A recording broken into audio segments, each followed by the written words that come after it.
In some ways, I'm just a guy who started something as a hobby, and it developed into something bigger, and I just rolled with it.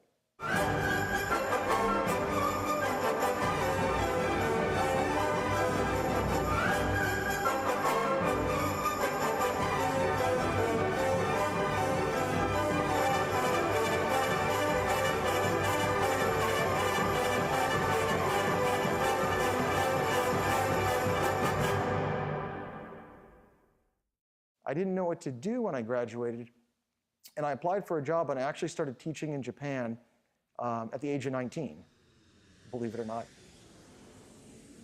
I was a 19-year-old kid wearing a business suit and tie, so it was kind of a daunting experience. I wasn't really prepared for it. I was in a different country where everyone was looking at me, and I was really nervous and shy, but it was a real immersion in a different culture, and I'm glad, looking back in retrospect, that I was there then.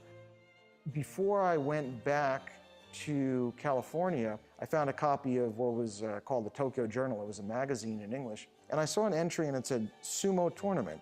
And I thought it was interesting, but I really had no inkling at the time. It was only years later back in California when I got some exposure to it and tried it. And so I just got a few friends together that I knew, and we started practicing in UCLA.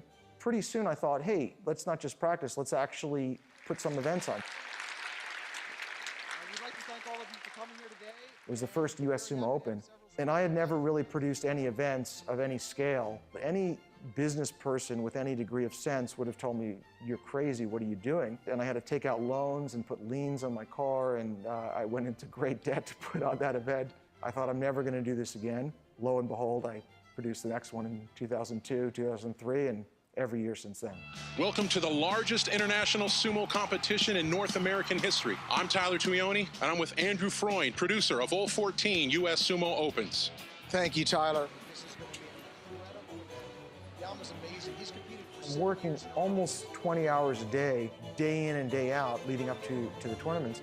I also create the brackets, and I'm the scorekeeper. I get one or two people to back me up, but I'm actually scoring the matches, calculating who's going next. And that could get a little bit dicey because I'm on the mic. As soon as I'm off for 2 seconds, I'm filling in the different brackets about which matchups are coming up next. I'm signaling to my staff, okay, this is time to clean the ring, switch judges, bring that media person over here. So I'm doing too many things at once. That's probably a little foolish. I got to work on that. But that's an example of how it can be a lot of pressure, a lot of stress during the tournament itself. I want to produce the greatest spectacle where people can learn something, they're excited. And it was just a general goal of making something interesting, respectful to Japanese culture, but also something that Americans could enjoy.